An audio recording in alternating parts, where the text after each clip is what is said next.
you everybody for being here. I love Tyler's words. Thank you for showing up. It has so much to do with just showing up, right? So my name is Diane Nickerson. I'm an educator, but I've transformed from passive teacher to school starter. And so I'll tell you a little bit about my journey, where we're going, and what are our challenges, because there are challenges. What do we do? We're a nonprofit independent school currently serving preschool through grade 1 with a vision to serve all the way through grade 8. This is what we believe in. This was year 2. Montessori, many people are familiar with. It's new for also many, so in that way we're automatically different in the capital region, and especially in the city of Albany. We're the only fully implemented Montessori school in Albany, so I'm very proud about that.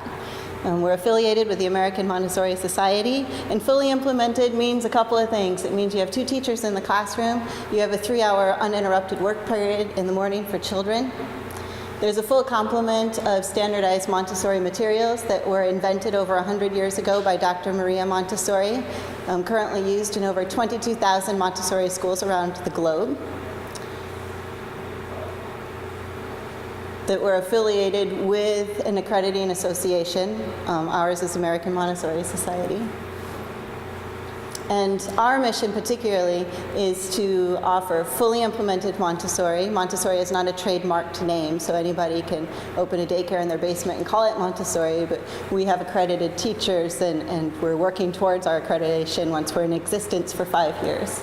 Founded 3 years ago, we're the only bilingual school that's Montessori in all of the state of New York, which is kind of mind-blowing to me when you consider all of Manhattan and the diversity in our great state. So our dual immersion model is that there are 2 teachers all the time. One teaches and speaks in English, the other teaches and speaks in Spanish. All of the lessons are one-on-one. They're with hands-on materials. The teachers meet the child wherever they are, academically, and in our case, also linguistically. So a handful of our children have come to us already bilingual, and the teachers are able to meet them there, speak with them with great fluency and proficiency. If a child is acquiring English, or more commonly, acquiring Spanish, the teacher is able to meet them there and use basic language, always in a concrete way, in context with hands-on materials. So this is something I really, really wanted. That was my 3rd office. We opened in the Boys and Girls Clubs of Albany. And it's a big challenge, though, starting a school, as it turns out. Not a lot of people do it. So, I was asked by A Million Cups to say, what do we do? How are we different? I mean, just by the fact, I'm probably the only school starter here, and Albany's Million Cups probably will ever be. So, in that way, I'm quite different. I joined an online course, How to Start a School, an international course that actually one of the founders of the course happened to be one of the founders of the Albany Free School, which I had no idea. I was living in Utica and just found it online. So I met him, so there's a couple in the area. Great support. But it turns out there are people in the world that start schools, and that was of great comfort to me and great support. There were about 25 people in my cohort from Bhutan, from India, from all places, Central America, United States, who wanted to start a school. So my particular, before I tell you where we're going, my particular challenges have been several.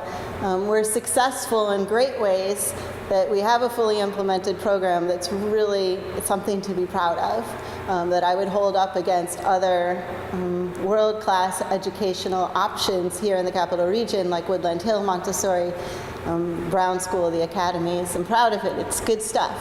But our mission is to be accessible. Unlike the academies or Woodland Hill, they're not always accessible financially for families, or even by location. If you don't have your own vehicle, you can't reach some of these places.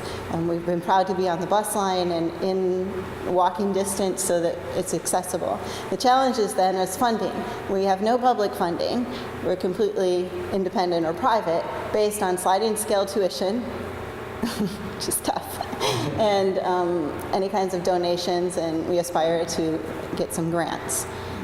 The challenges personally is that although we have a board of trustees, I'm sort of a one-woman show, and that's really turned out to be tricky. But I keep going. These quotes really help me, I gotta tell you. So in a lot of ways, I'm like a for-profit entrepreneur because I have great tenacity, perseverance, and patience, and I keep going. So we have location challenges. This is our startup location. Even though our classroom was quite beautiful, and we did outreach. This is I think Cross Gates. We do a lot of outreach and tabling events.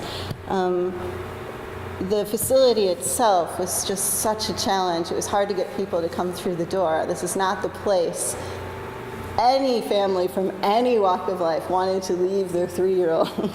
So that proved to be a challenge. And our enrollment has not been maximized at this point. So we, in this classroom, could have put 21, 24 children. At most, we had 14 or 15. We averaged about 12 over our first 3 years. It's a challenge for me because my expertise is education. I'm a very, very good teacher in a lot of ways. In teaching, early education, elementary, high school. I'm certified to teach Spanish, English as a second language. I'm certified to be an administrator. Education is my expertise, but there's so much more going on starting a school. So I'm a fledgling business learner to learn about bookkeeping and marketing and website design and maintenance and permits for your building, inspections.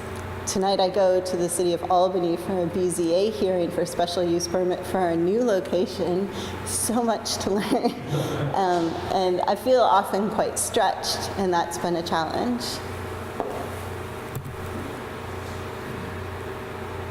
Our families are really, really happy. They're so happy. All of our families are so different in every way a person can be different. Different educations, different growing up experiences, different economic backgrounds, different cultural backgrounds, race, religion, country of origin, just so different. And the very first time I made a PowerPoint presentation, and I made it very quickly because I know my school like the back of my hand, I got to the page about parents, I'm like, whoa, how am I going to make bullet points about them? They're so different. And I realized that they have just the one thing in common. They've all done research about how their children spend their days, all of them. They've all visited different places. They've all sat in classrooms, as opposed to, and I apologize in advance for sounding critical, as opposed to, which is what's popular in upstate New York, you find a neighborhood, a township that has a reputation for having a good school district. You plunk down as much as you possibly can afford for the best house in the best neighborhood. The school bus shows up and you send them on their way. That might not be the best place for your school, for your child. But all of these families have really worked hard to figure that out. And we chose Montessori because we feel that it's the best method for educating children, giving them independence, giving them choice. It really reaches all of the 21st century skills that other institutions are grasping for, trying to reach. Well, we've done great things in 3 years, and finally we've relocated. So that's great news.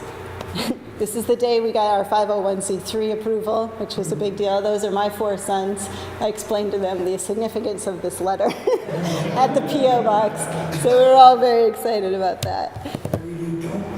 Don't be careful with that piece of paper. I think, will words appear here? Oh yeah, that was an old one. I'm not really sure, but somewhere I have pictures of the new location, but we've just moved. We're waiting for our permit, so we've not yet opened. So that would be where we're going and our current challenge.